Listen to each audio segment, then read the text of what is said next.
রাসূল সাল্লাল্লাহু আলাইহি সাল্লাম বলেছেন, ইয়াকুনু মিন বাদি ফি হাযিহিল উম্মাহ খাসফুন ওয়া মাসখুন ওয়া কাযফুন। আমার উম্মতে ভূমিকম্প হবে, আকার আকৃতি পরিবর্তন হবে, সমস্যা নেমে আসবে। তিনটি পাপের কারণে তিনটে বিপদ নেমে আসবে। তিনটি পাপের কারণে তিনটে বিপদ নেমে আসবে। বিপদ এক, ভূমিকম্প হবে। বিপদ দুই, সন্ধ্যায় থাকবে মানুষ, সকালে হবে শূকর। সন্ধ্যায় থাকবে মানুষ, সকালে হবে বানর। একবারে হুবাহু বানর হয়ে যাবে, হুবাহু হুবাহু শূকর হয়ে যাবে, শোর হয়ে যাবে।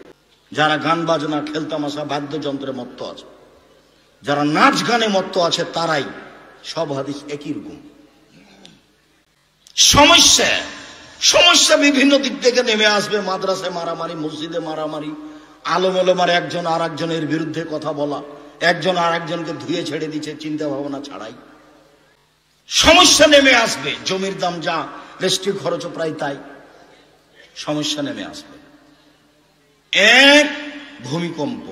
দুই, আকার আকৃতি পরিবর্তন। তিন, সমস্যা। এবার পাপ তিনটা। এক, সারিবুল খমরা, মানুষ যখন নেশাদার দ্রব্য পান করবে তখন এরকম। দুই, জাহারাতিল কায়নাত, মেয়েরা যখন নাচবে। সব মোবাইলে মেয়ে নাচে, প্রায় সব দোকানে মেয়ে নাচে, প্রায় সব বাড়িতে মেয়ে নাচে, যেটা আপনি রাত দিন দেখছেন। তিন, অজারাবুল মাজিব, যেদিন তারা বাদ্যযন্ত্রে লিপ্ত হবে, গান বাজনায় লিপ্ত হবে, সেদিন এই তিনটে বিপদ নেমে আসবে। চলেন এবার রাসূল সাল্লাল্লাহু আলাইহি সাল্লাম দুঃখ করে, আফসোস করে যেগুলো কথা বলেছেন সেগুলোতে যাই। সাওবান মাওলা রাসূলুল্লাহ সাল্লাল্লাহু আলাইহি সাল্লাম, সাওবান রাদিয়াল্লাহু তাআলা আনহু বলেন, আল্লাহর নবী বলেছেন, ইন্না মিম্মা তাখাওয়াফা আলা উম্মতি, আমার উম্মতের উপরে আমি যেসব বিষয়ে আশঙ্কা ভয় করি, আমার উম্মতের উপরে যেসব আমি আশঙ্কা ভয় করি, আমার উম্মত সব পাপে লিপ্ত হবে। এক, আইম্মাতাম মুজিল্লিন, ভ্রান্ত হুজুর, হুজুর ধর্ম বিক্রি করে খাবে। শুনুন, কোরআন মাজিদ খুলে আয়াত দেখাচ্ছে, এ দেখেন আল্লাহ বলছেন ভোট দিতে হবে, এবার বলছে। কোরআন মাজিদ খুলে দেখাচ্ছে যে আল্লাহ বলছেন মিলাদ করতে হবে। কোরআন মাজিদ খুলে দেখাচ্ছে হুজুর। আল্লাহ নবী বলছেন, জাতির উপরে আমি আশঙ্কা করে গেলাম যেগুলো ঘটবে। এক, ভ্রান্ত হুজুর। উমর রাদিয়াল্লাহু তাআলা আনহু যদি আজকে বেঁচে থাকতেন, তাহলে বাংলাদেশের শতকরা 95 জন বক্তার আজীবন জেল হতো, কেউ বাইরে থাকতে পারত না। বক্তৃতা করা তো বহু দূরের কথা। অবাক হতে হবে আপনাকে। আমি একবার কাটিহার, বিহার, ইন্ডিয়া বক্তব্য দিতে গেছিলাম। তো বক্তারা সব উর্দু ভাষায় বক্তব্য দিচ্ছে। 7টায় আমি পৌঁছেছি, সন্ধ্যা 7টায়। 11টার সময় আমি মঞ্চে গেছি।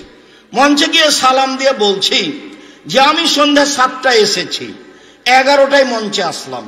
এতক্ষণ পর্যন্ত বক্তারা যারা বক্তব্য দিলেন, উর্দু ভাষার খুব শক্তি, ফটফট ফটফট করে যে বললো। তা আমি বললাম যে আপনারা কি কিছু বুঝেছেন? কি বললেন? বলে না, কিছু বুঝিনি।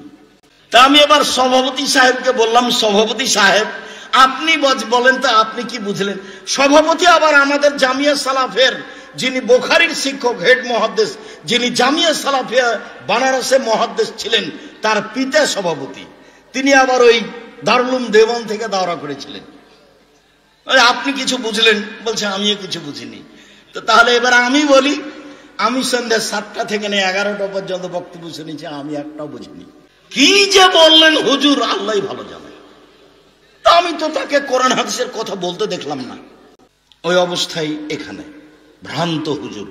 দুই, সাতালতাহিকু কাবাইলু মিন উম্মতি সাতাবুদু কাবাইলু মিন উম্মতি আল আওসান, আমার উম্মত মূর্তি পূজা করবে, মূর্তিকে ভালোবাসবে, মূর্তিখানায় যাবে, ছেলে মেয়ের বাপ মায়ের ছবি মূর্তি সুন্দর করে সাজিয়ে রাখবে বাড়িতে। ও নাকি শিক্ষিত ছেলে, ও হলো কুসন্তান, অশিক্ষিত সন্তান। এরকম মানুষকে কবর দিতে এসেছি। কি করে তার ছেলে বাপের কবরকে এভাবে, তার বাপের ছবিকে এভাবে সাজিয়ে রাখতে পারে, মায়ের ছবিকে এভাবে সাজিয়ে রাখতে পারে? বলে যে আমি মাকে সম্মান করছি। ভুল হিসাব। মা মারা গেছে, মাটি দিয়ে বাড়িতে ঢুকে পাসপোর্ট সাইজের ছবিটা টুকরা টুকরা ছিঁড়ে ফেলে মায়ের জন্য হাত তুলে দোয়া করবে কবরের পাশে। এ হলো সুসন্তান। আমার উম্মত হিন্দুদের সাথে মিশে যাবে। দেখেন সব বাড়িতে পুতুল আছে, সব বাড়িতে কাঁকড়া আছে, নাতির জন্য পুতুল কিনে নিয়ে এসেছে, না না। নাতির জন্য একটা পট কিনে নিয়ে এসেছে, না না সেটা ঘোড়া।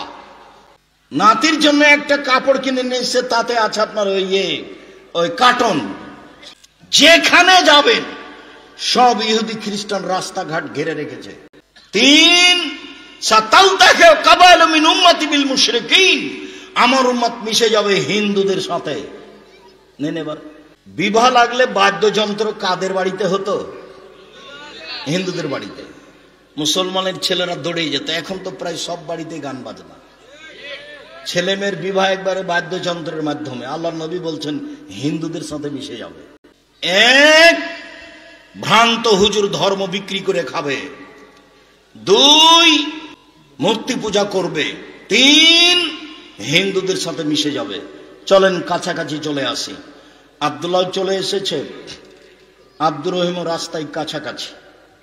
আলহামদুলিল্লাহ, আমরা আল্লাহর শুকরিয়া আদায় করি। আলহামদুলিল্লাহ, জাযাকাল্লাহ খায়র।